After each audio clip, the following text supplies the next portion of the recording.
Labdien!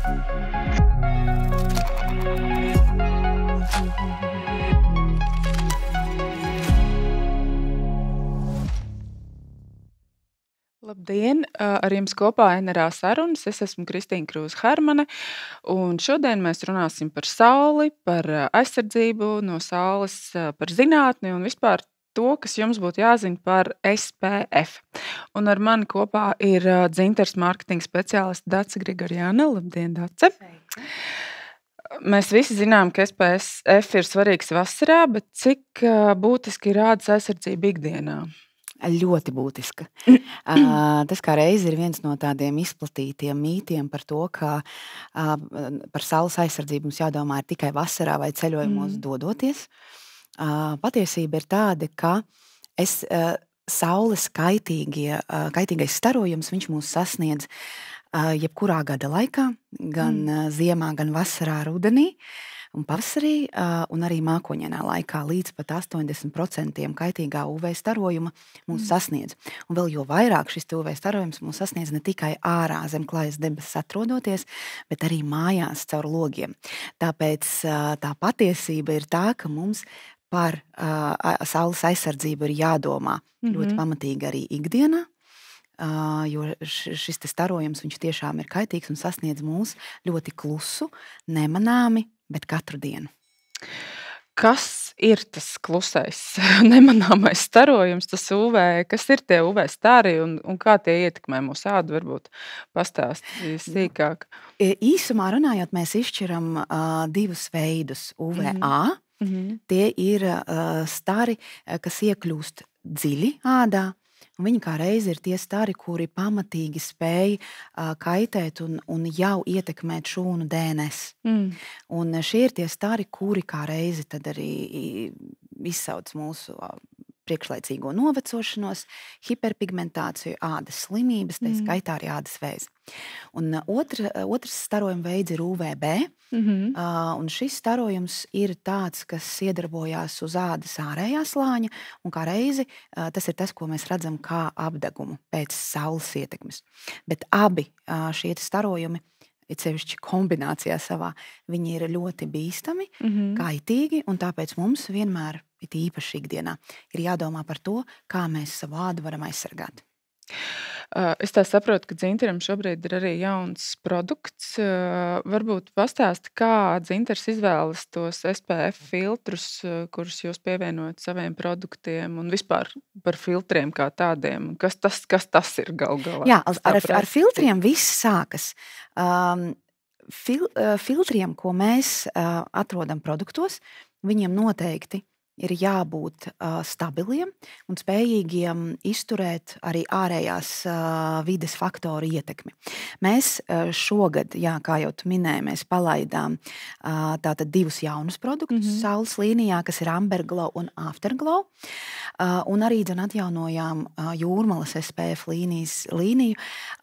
Visos šajos produktos mēs esam iekļāvuši jaunākos un pasaulē inovatīvākos un stabilākos SPF filtrus. Tas mums, kā ražotājiem, ir ļoti svarīgi.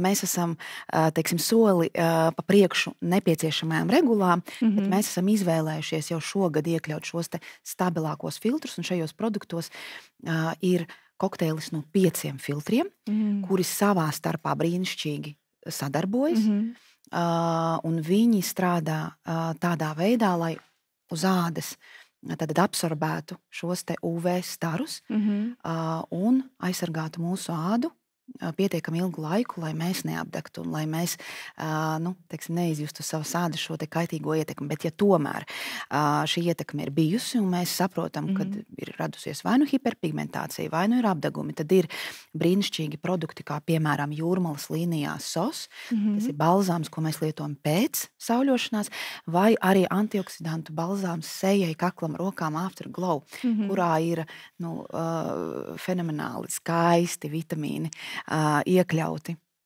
tā, lai to ādu atjaunotu pēc šīs te kaitīgās UV staru ietekmes. Ko nozīmē stabils filtrs? Stabils filtrs nozīmē, ka viņš saules ietekmē neoksidējas, Aha. viņš paliek uz ādas un viņa efektivitāte nesamazinās. Stabils filtrs arī nozīmē, ka viņš ir spējīgs izturēt dažādus ārējās vides faktoru ietekmi. Tādus kā sviedri, jo ja mēs uziežam uz ādas krēmu, tad ir svarīgi, lai, pieņemsim, ja ir karsti un cilvēks svīst, lai šie sviedri šo SPF filtru vienkārši nenomazgātu nost. Tāpat, ja mēs, pieņemsim, atrodamies pludmalē, tad ir smiltis, ir ūdens, un šeit mums ir jārūpējas par to, lai šie filtri maksimāli ilgu laiku paliktu stabili tieši šo te faktoru ietekmē. Varbūt tu vari arī ieviest kaut kādu lielāku skaidrību, jo tas tirgus ir milzīgs, ir ļoti daudz produktu un ir dažādi mīti arī. Varbūt parunājam par tiem izplatītākajiem mītiem un kā vispār izvēlēties cilvēkam, kuru produktu izvēlēties, kas var palīdzēt izdarīt tās izvēles? Nu, pirmām kārtām palīdzēs izvēlēties vēlme tikt informētam un interese par šo tematu un vienkārši interesēties, kā piemēram skatīties šāda veida pārraides. Tas ir pirmais. Otrs, izvēlēties uzticams ražotājus. Runājot par mītiem, tad laikam paši izplatītākie ir tādi, kurus mēs dzirdam par dabīgiem un sintētiskajiem filtriem. Ir cilvēki, kuri ļoti aizstāv vienus, ir cilvēki, kuri ļoti aizstāv otrus. Mēs savukārt laikam uzskatām, ka korektāk būtu runāt par organiskajiem filtriem, kas ir uz slāpekļa bāzes, un neorganiskajiem, kas ir minerāli filtri. Tie, kas pamatīgi aizstāv minerālos filtrus, runājot par to, ka viņi ir dabīgi, negluži. Jā, minerāli ir dabīgas izcelsmes, bet viņi iziet ļoti pamatīgu laboratorijas apstrādi pirms nokļūt mūsu produktos. Tāpēc šeit vairāk, man liekas, ka runai ir jābūt nevis par dabīgu vai sintētisku, jo pašā pamatā savā tam nav tik ļoti liela vērtība un efektivitāte. Šeit ir jārunā par drošu produktu, kas ir saudzīgs mūsu ādai, un efektīvu produktu, kurš tiešām pilda savu uzdevumu un aizsargā mūs no šīs kaitīgās UV ietekmes. Tas, ko cilvēks vēl var darīt, viņš var izvēlēties SPF, teiksim, pēc stipruma, vai ilguma, kuru mēs viņu varam lietot. Mēs esam pamanījuši noteikti, ka uz iepakojumiem ir SPF 15, SPF 30, SPF 50.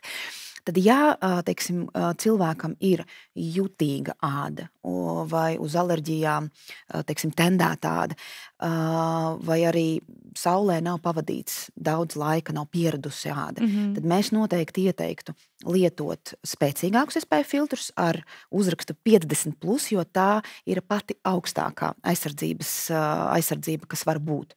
Ja āda ir plus mīnus, teiksim, izturīga vai pieradusi jau, tad noteikti var skatīties SPF ar zemāku šo te ciparu. Ikdienai ideāli derēs SPF 30, jo viņš ir tāds vidējais līmenis, kurš noteikti brīnišķīgi strādās ikdienā. Un arī nedrīkst aizmirst par to, ka tas arī ir mīts, ka mēs uzklājam šo te SPF filtru vienu reizi, pieņemsim pludmalē, dodoties, tas ir tāds saprotamākais piemērs. Un uz visu dienu par to aizmirstam. Nē, noteikti ik pa laikam vajag atkārtot uzklāt šo te krēmu, lai atjaunotu SPF filtra tātad slāni uz ādas un lai šī te aizsardzība tiešām būtu efektīva. Es nezinu, vai tas ir saistīts ar tiem dabīgajiem, nedabīgajiem vai sintētiskiem un nesintētiskajiem, bet ir tā problēma dažkārt, ka šie te krēmi ar SPF, viņi aizsit ciet poras, un viņi ir ļoti smagi. Vai tas ir atkarīgs no tā No paša filtra tas netik ļoti ir atkarīgs, kaut gan nedaudz tas to ietekmē, jo, piemēram, arī skatoties uz mūsu krēmiem, tad krēms ar SPF 15 būs nedaudz, teiksim, caurspīdīgāks nekā SPF 50, viņš būs smagāks, bet visādā ziņā mūsu laboratorijā mēs rūpējamies par to, lai tie produkti, ko mēs ziežam uz sejas, viņi noteikti neaizprostotu poras, Un, ja mēs pieminam Amber Glow un Afterglow, tad tie krēmi noteikti ir tādi, kas der visiem ādas tipiem, un kas ir laba ziņa, ka viņi der un ir ok arī jutīgajai zonai ap acīm. Arī acīs nekoži, ja gadījumā trāpa noteikti ir jāizskalo, bet šis krēms acīs nekodīs. Tā kā šeit jau ir, teiksim, ražotāja atbildība un viņa rūpes par savu klientu, lai šos te krēmus veidotu maksimāli komfortablus un lai stimulētu lietot ikdienā arī tam. Nu, jums ir diezgan plašs saules aizsardzības klāsts. Varbūt jums ir vēl kāds produkts padomā, kāda vispār ir Dzintars vīzija par saules aizsardzības nākotni? Par saules aizsardzību noteikti, ka viņa kļūst gudrāka. Un man ir liels prieks, ka viņi tiek normalizēta un ieviesta mūsu ikdienā. Jo, kā jau es minēju, viens no tiem lielajiem mītiem, kurš ir ļoti ilgu laiku tātad cirkulējis, kad SPF ir nepieciešams tikai vasarā dodoties saulē. Tāpēc man ir prieks par to, ka šī aizsardzība tiek ieviesta mūsu ikdienā. Un, jā, ir svarīgi, ka šie produkti ir komfortabli lietošanā, lai cilvēkus stimulētu. Un es noteikti ieteiktu visiem mūsu pircējiem vai potenciāliem pircējiem varbūt pamēģināt un sākt ar maziem soļiem.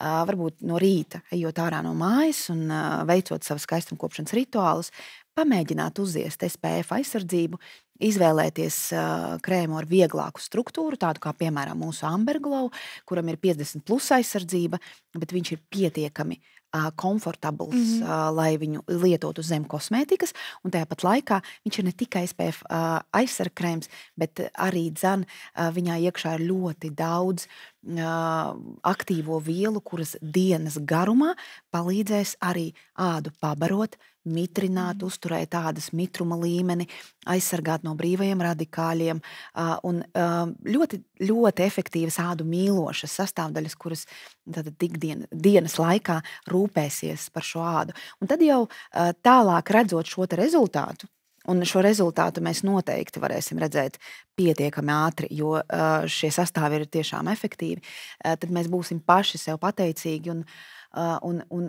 es ļoti ceru, ka arvien vairāk un vairāk cilvēku ieviesies šos te produktus savā rituālā kā jau standarta, neatņemams produktus ikdienas, lai arī kur mēs nedotos. Ja nu kādam skatītājam ir savs mīļākais krēms, no kā viņš nav gatavs ne par ko atteikties nekad dzīvē, nekad, vai viņš drīkst uzklāt savu krēmu un tad pa virsu aizsargkrēmu?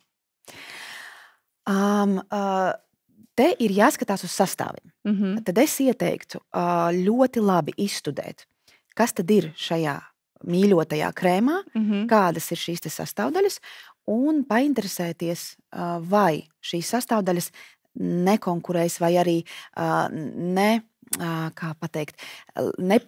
vai sastāvdaļas SPF krēmā nepadarīs neefektīvas šīs sastāvdaļas un otrādi. Tātad šiem krēmiem ir brīnišķīgi jāsadarbojas. Un tad katrs noteikti var atrast savu ideālo formulu, kuru lietot ikdienā.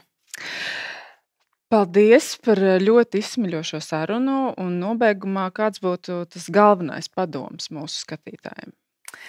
Galvenais padoms ir mīlēt sevi, rūpēties par savu veselību, par savu ādu, un atcerēties noteikti par to, ka skaistums ir tas brīnišķīgais bonus, kas nāk klāt tad, kad mēs rūpējamies par savu ādu. Un noteikti arī varbūt domāt par labu garstāvokli, par smaidu, jo nekas dzīvē nenes tik daudz labuma kā smaids un labs garstāvoklis. Paldies, un man vēl gribas piemetināt, ka ilgtermiņa rūpes par sevi vienmēr atmaksājas, un aizsardzība no saules tās ir ilgtermiņa rūpes par sevi. Paldies! Thank you.